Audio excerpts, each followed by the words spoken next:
نحمدہ ونصلی علی رسولہ الکریم اما بعد۔ عزیز ساتھیو، ہم اپنے آپ کو اہل سنت والجماعت کہتے ہیں، یعنی وہ لوگ جو سنت پر چلنے والے ہیں۔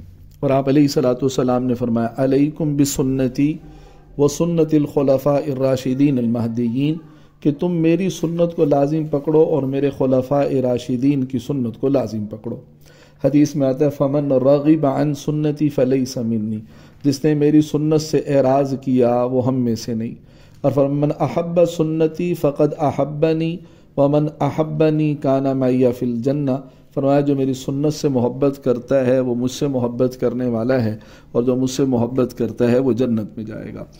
آپ پوری احادیث مبارکہ کو اٹھا کے دیکھ لیں، حضور علیہ الصلوۃ والسلام نے یہ تو فرمایا علیکم بسنتی، میری سنت کو لازم پکڑو، لیکن کہیں آپ کو یہ نہیں ملے گا کہ آپ نے یہ فرمایا علیکم بحدیثی، میری حدیث پر عمل کرو، یہ کہیں نہیں ملے گا۔ اسی طرح قرآن پاک میں اہدنا الصراط المستقیم، اے اللہ میں سیدھا راستہ دکھا، یہ نہیں کہا اہدنا صراط القرآن یا اہدنا صراط الحدیث، یہ نہیں کہا کہ ہمیں سیدھا راستہ دکھا۔ اس کا مطلب ہرگز یہ نہیں کہ قرآن اور حدیث کا راستہ وہ سیدھا راستہ نہیں ہے، ہرگز یہ مطلب نہیں۔ اب اس بات کو سمجھ لیں، ایک ہوتی ہے سنت اور ایک ہے حدیث۔ یاد رکھ لیں، ہر سنت حدیث ہوگی لیکن ہر حدیث وہ سنت نہیں ہوگی۔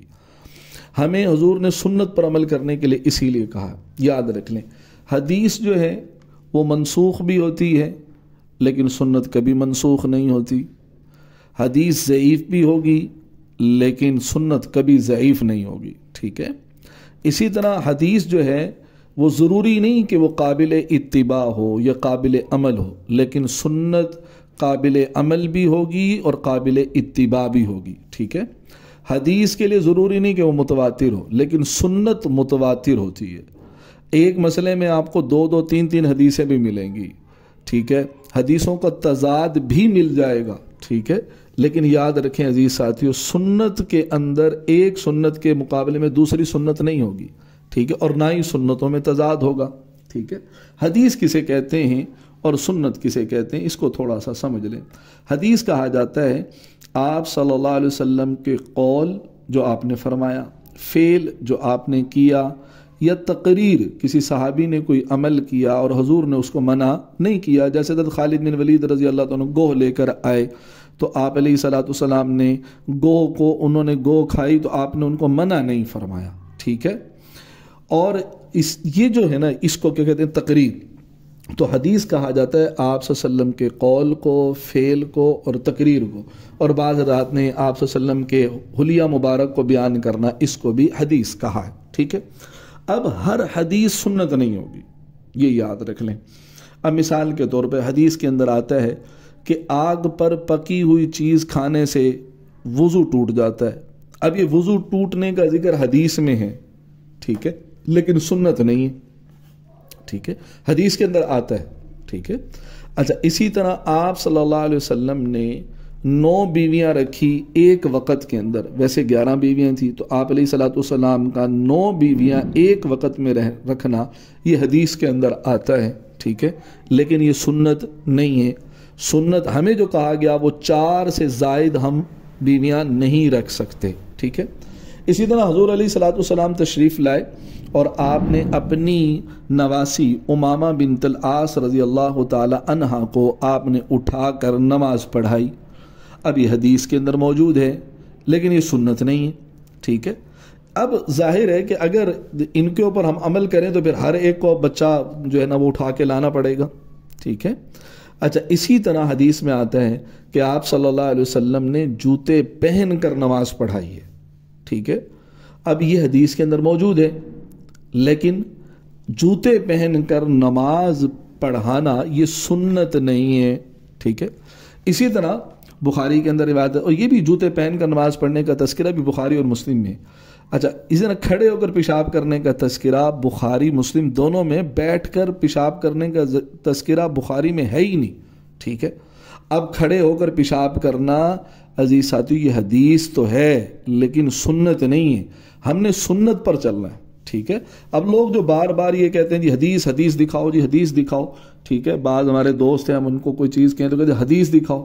بھئی دیکھیں، ہر سنتوں پر عمل کرنا ہے. آپ صلی اللہ علیہ وسلم کی عملی جو زندگی ہے، جو آپ صلی اللہ علیہ وسلم نے صحابہ کو دی، صحابہ نے کہ تبع تابعین کو، ہم نے اس پر عمل کرنا ہے.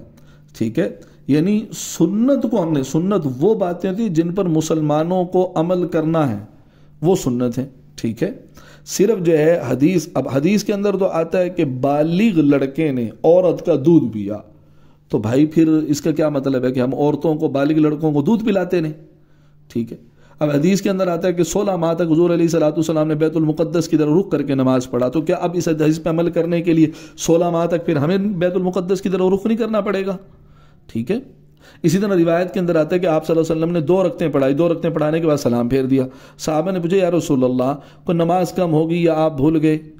ٹھیک ہے، تو آپ صلی اللہ علیہ وسلم نے فرمایا میں نماز تو کم نہیں ہوئی اور نہ میں بھولا. تو صحابہ نے کہا یا رسول اللہ، جو ہے وہ آپ نے 2 رکعت پڑھا کر جو ہے وہ سلام پھیر دیا. آپ صلی اللہ علیہ وسلم نے پھر 2 رکعتیں اور پڑھا دی. ٹھیک ہے، کہ 4 رکعتوں والی نماز تھی. اب دیکھیں حضور علیہ السلام نے درمیان میں بات بھی کی، ابھی حدیث کے اندر آتا ہے. تو کیا آج آدمی 2 رکعتیں پڑھ کر پھر گپ شپ لگا لے، پھر اس کے بعد 2 رکعتیں پھر دوبارہ پڑھ لے، کیا ایسے ہو سکتا ہے؟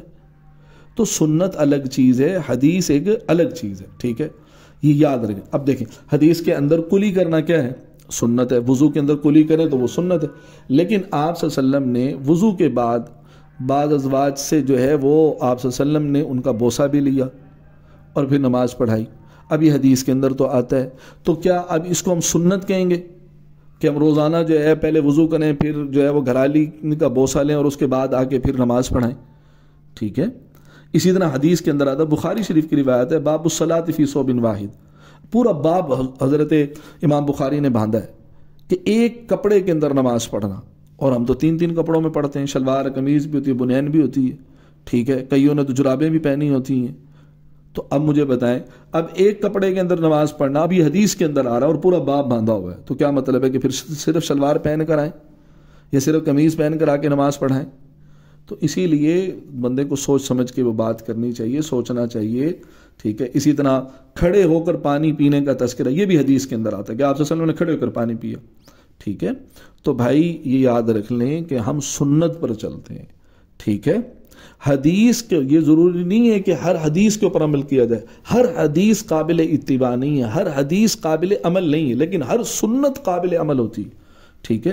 اسی لیے ہمیں ان کے اندر فرق کرنا چاہیے اور ہمیں سمجھنا چاہیے. اور یہ بھی یاد رکھیں، سنت جو ہے وہ ماخذ شریعت ہوتا ہے. لیکن خیر بات لمبی ہو جائے گی، میں اسی پر اکتفا کرتا ہوں. اللہ رب العزت ہمیں سمجھ اور عمل کی توفیق نصیب فرمائے.